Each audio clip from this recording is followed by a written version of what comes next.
Welcome to the Stillhouse Reflections, a quiet space to step outside the noise and consider what's real, what's yours, and what freedom can mean in everyday life. Hey folks, it's Della. Welcome to the Stillhouse Reflections. I hope you're doing well.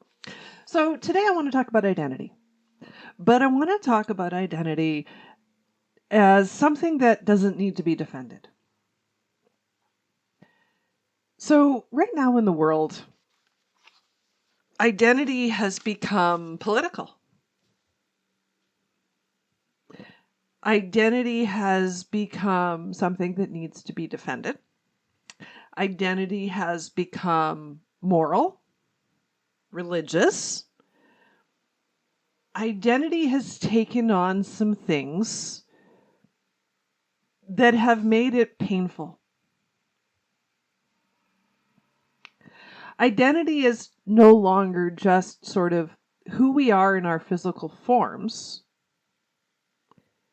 not just sort of the physical form, the identity as the physical form, but the identity now includes all of these external beliefs, ideas, and perspectives.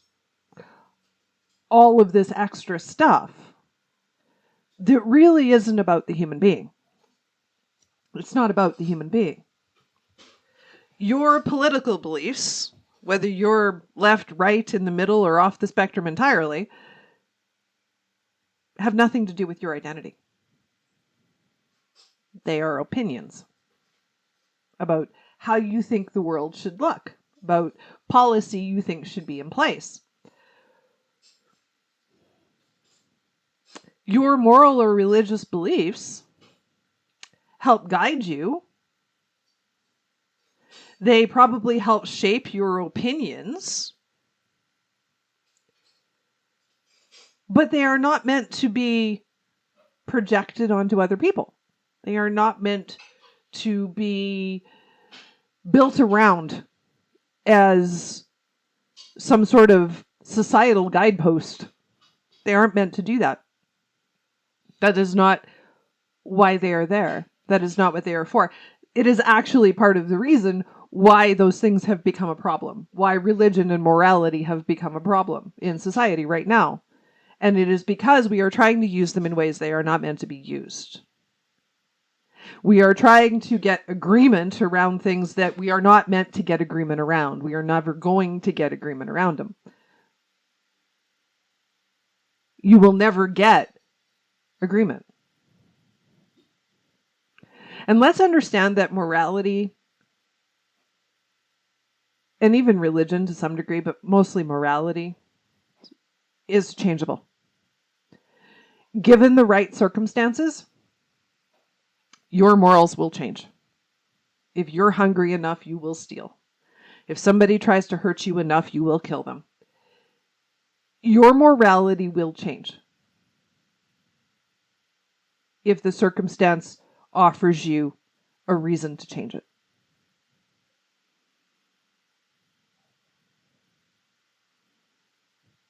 They are not hard and fast rules. Religion doesn't have hard and fast rules either.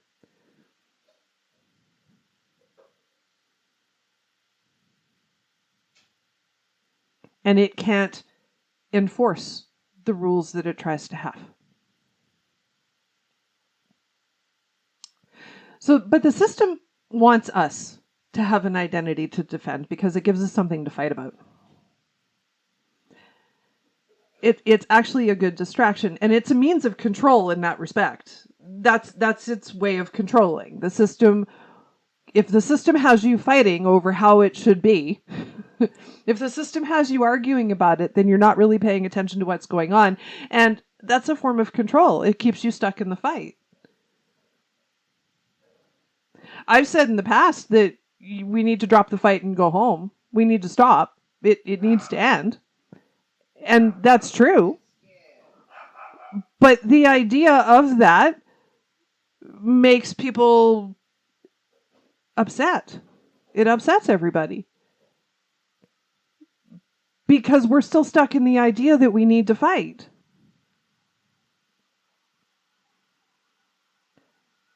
So then we go to, you start fighting. You think, if we don't fight, somebody's going to roll over and something bad's going to happen. That's the story of self-defense.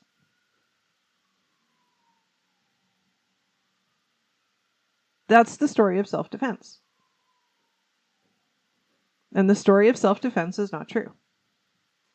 It was never true.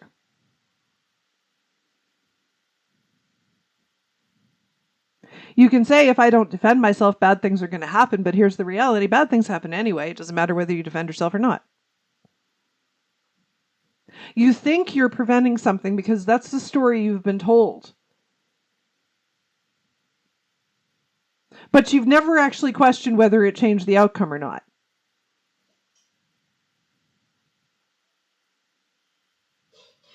You assume it does, but you've never actually proven that to be true.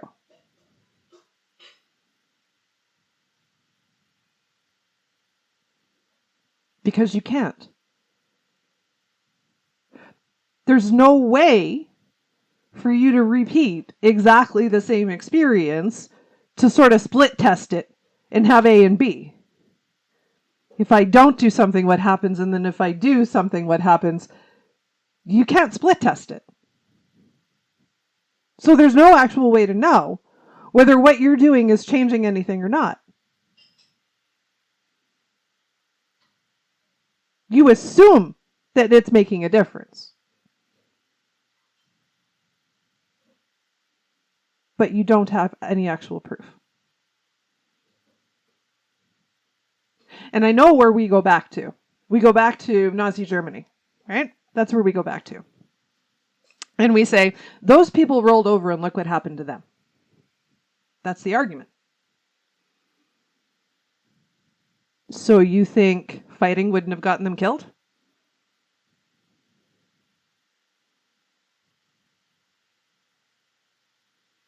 You think war doesn't kill people? If they had gotten up in arms in war, you don't think they would have died?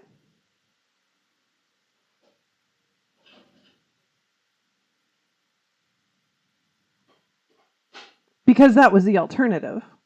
If they were to defend themselves, the alternative was war. And war would have resulted in death. What was the outcome anyway? Death. So what's the difference?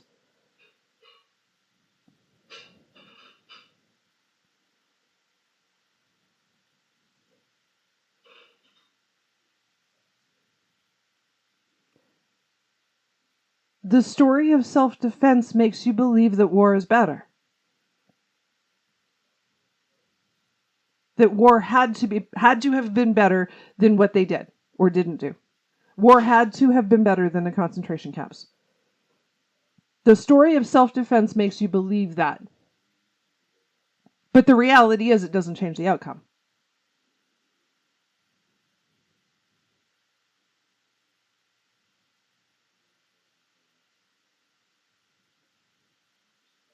When you have an experience in your own life,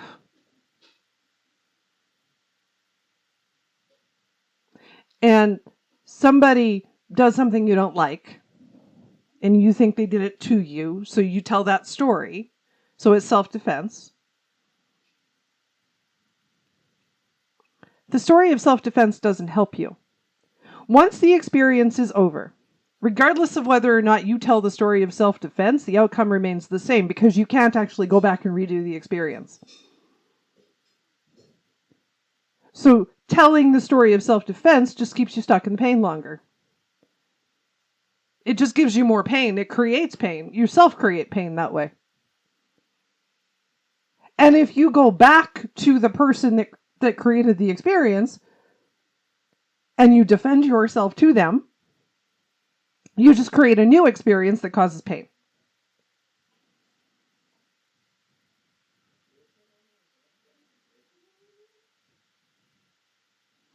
The story of self-defense makes more of a problem than the experience itself actually ever was. And it causes you more pain than the experience ever could. Because you're telling a story that's making you act or react in a way that is unhelpful and causes pain.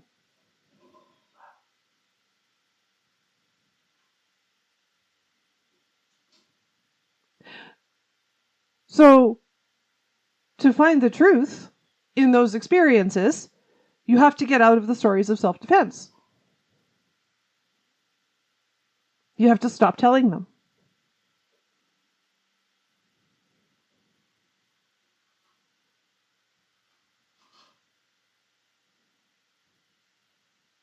And then you have to question why you feel the way you feel. You have to question why you're telling the story you're telling. Why do you believe that to be true? And what does it change?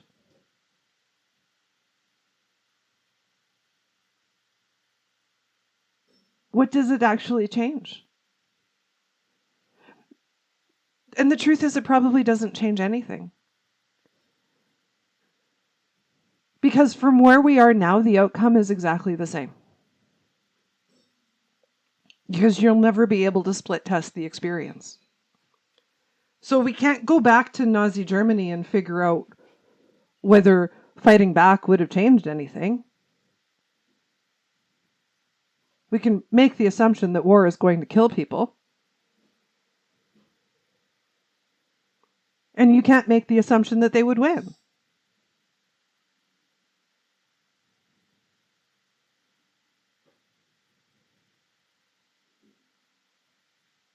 So the result would have been death.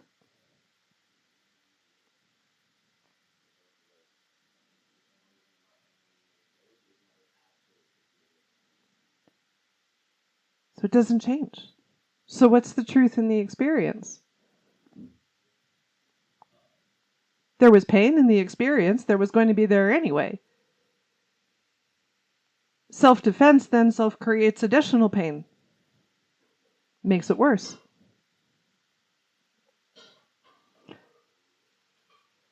There's a reason why you get told to play dead with a bear. Is because if you try to defend yourself against the bear, you're probably going to lose. It's that. When you don't defend yourself, you probably save yourself a lot of pain. But because we can't split test the experiences, we always assume that defending ourselves ends up at the better outcome. But that's not true. It's a story.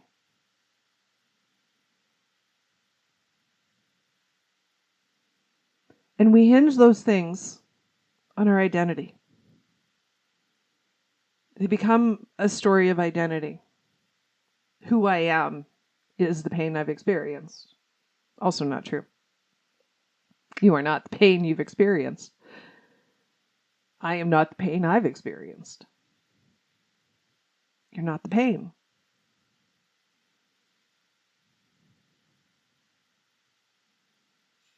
So your identity is not hinged on the experiences that you've had or the pain that you've felt. And those things don't need to be defended. Your authentic self doesn't require defense. It simply knows who it is, and it's fine with that.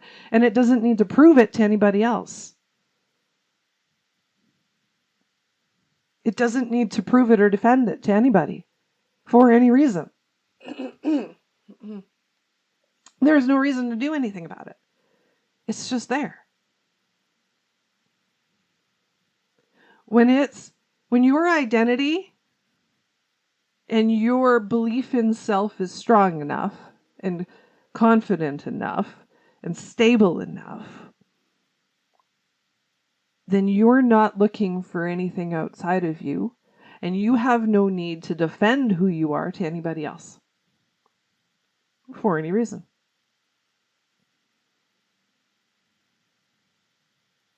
None.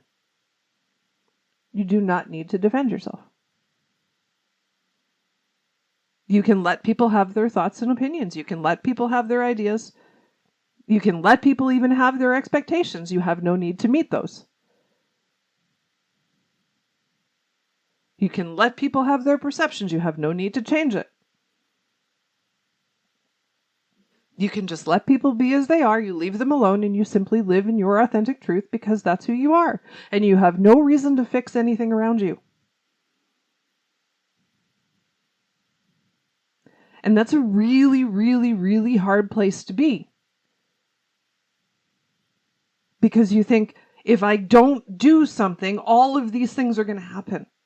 You think you're the guard preventing the chaos. You think you're the thing holding the door closed so the water doesn't get in the flood. You think you're the thing standing between you and the chaos. You're it, right? But you're not.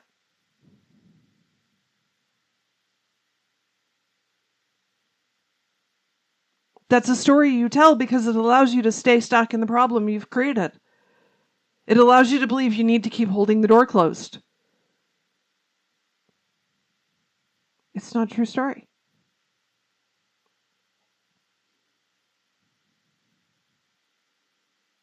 The best thing you will ever do for yourself is stop trying to hold the door closed.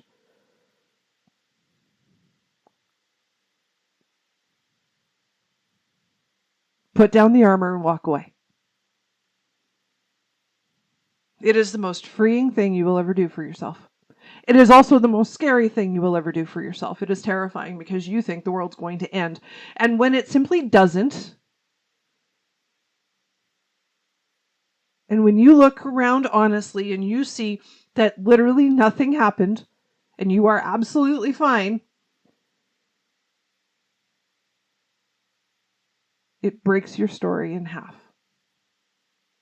It destroys, it obliterates that story. It is not true.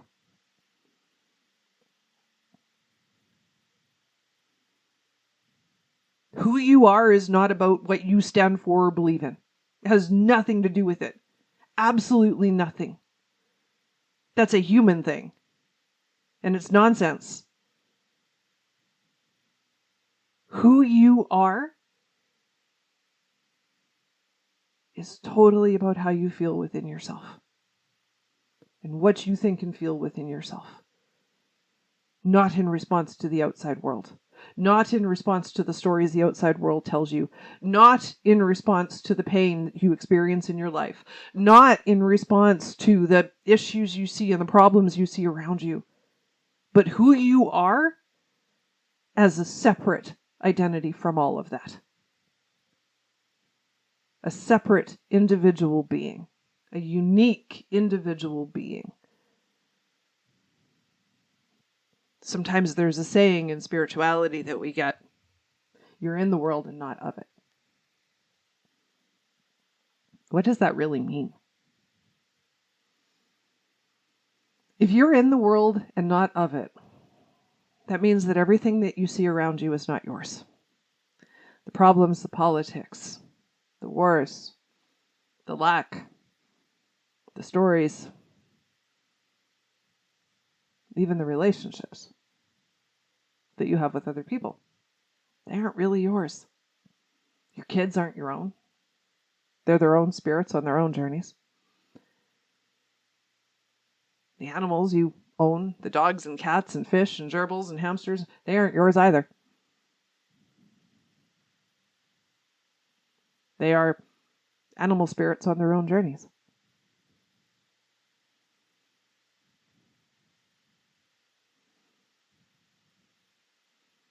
The only thing that is yours is the spirit inside of you. Because even your body is temporary, so it's not even really yours. It's a temporary thing.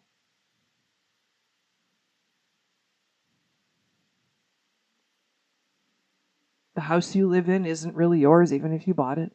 The furniture you see every day behind you and around you isn't really yours. None of it really belongs to you. Why not? Because you don't take it with you when you die.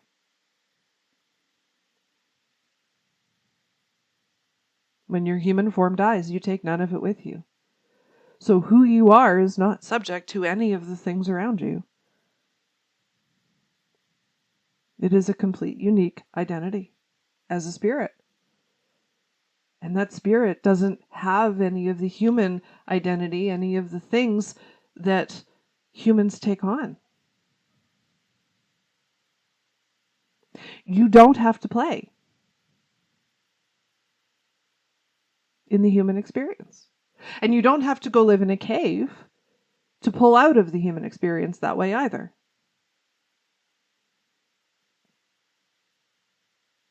You don't have to isolate yourself to say, I'm not going to play by human rules any further.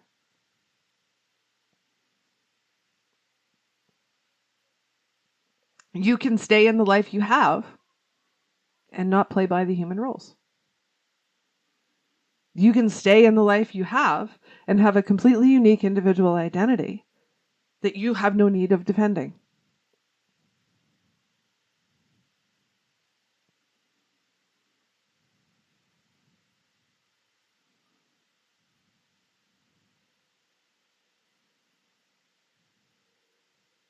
When you live as truth,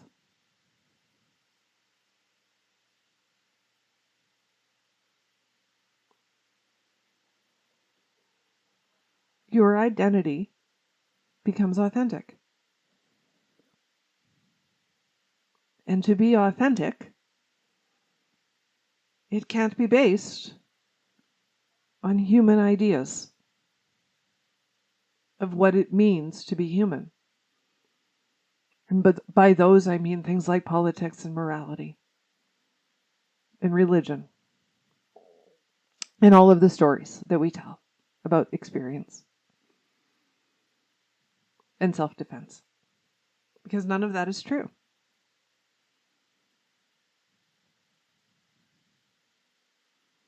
When you find an authentic self, you no longer need to defend yourself, and you no longer need to carry the armor, and you no longer need to worry about it. You simply let people be as they are. And you don't try to change it, and you don't try to defend yourself from it. It simply exists. Experience is a neutral thing. It just is. And authentic truth and identity allow you to live that cleanly, without the baggage, without collecting more baggage, without adding more stuff.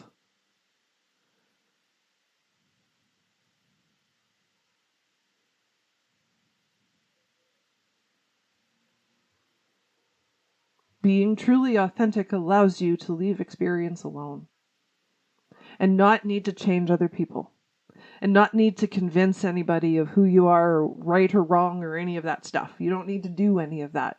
You get to live completely free of all of those things.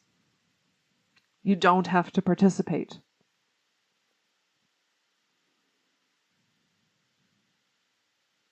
Now, can you choose to participate? Sure, yes. You could choose to participate in any parts of those experiences that you want to participate in. If you want to participate in politics, by all means, go ahead and participate in politics.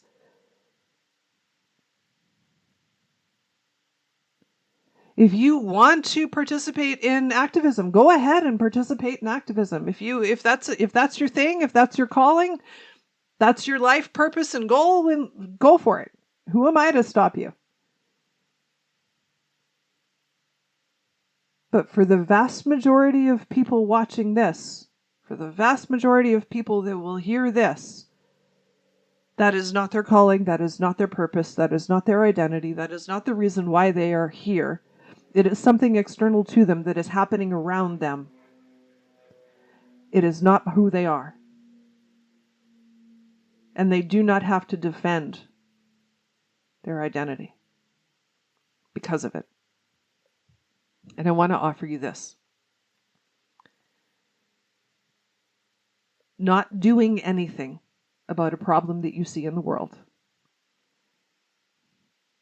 does not make you part of the problem. That's a human story. It's not true.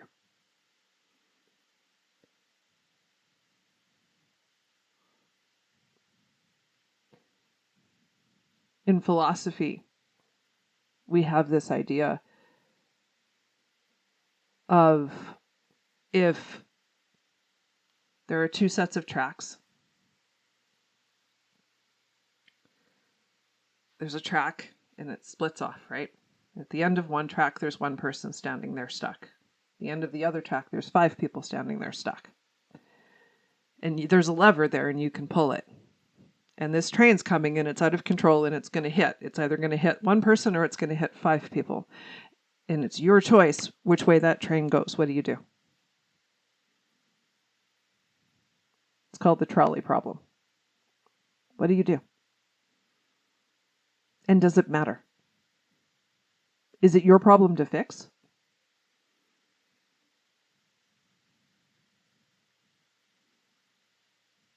And are you part of the problem if you don't do anything?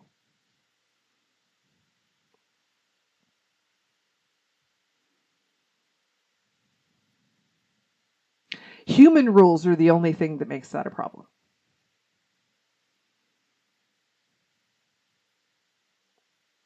Human rules makes that a problem because it makes you make an impossible choice. If you're making choices based purely on numbers, then you kill 1 to save 5.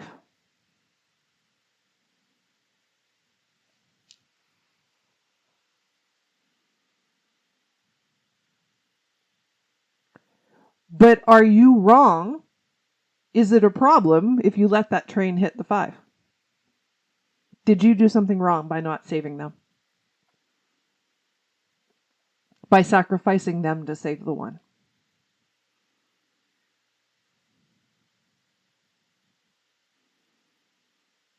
When you apply human rules, it creates a lot of additional pain that doesn't have to be there. Because when you apply human rules, the argument can be made in both directions.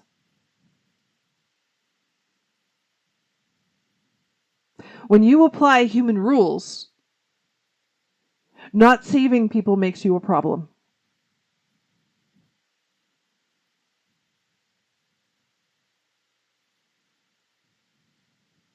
But there is no universal truth that says that you are required to intervene. That is a human idea. You are not required to intervene. You are not required to solve the problem. You are not required to save anybody. You are not required to fix anything. You are not required to do anything.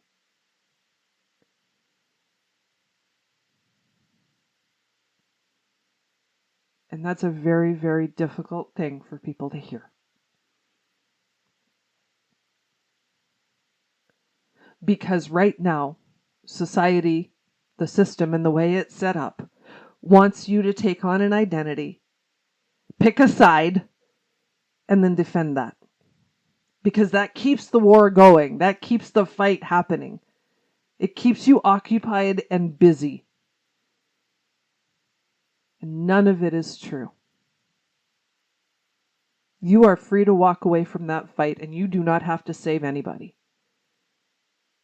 It doesn't mean you can't if you choose to do so, but there is no sense of obligation there.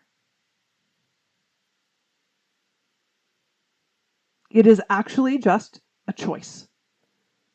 Like, do I want ice cream right now? It's just a choice. There is no obligation at all for you to do anything about anything, ever.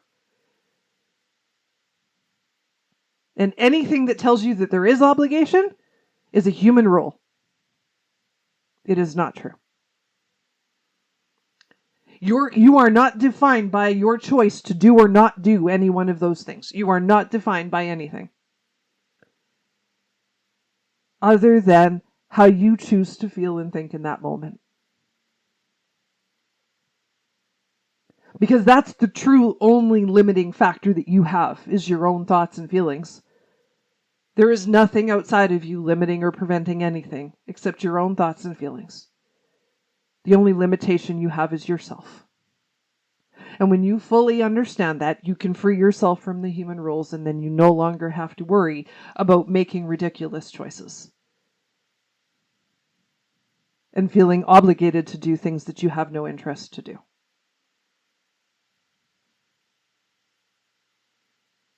You do not need to create an identity that needs to be defended, because there is nothing to defend. When you are your authentic self, The truth does not need to be defended. The pain does not need to be defended either. The truth is, nothing needs to be defended. It all simply exists as it is, and that's enough. All right, I'm going to leave it there. Thank you so much for listening, everybody. And this is Della with Stillhouse Reflections, and I'll talk to you next time. Bye for now. Thanks for spending this time with me. May these reflections stay with you and keep opening new ways of seeing until we meet again at the Stillhouse.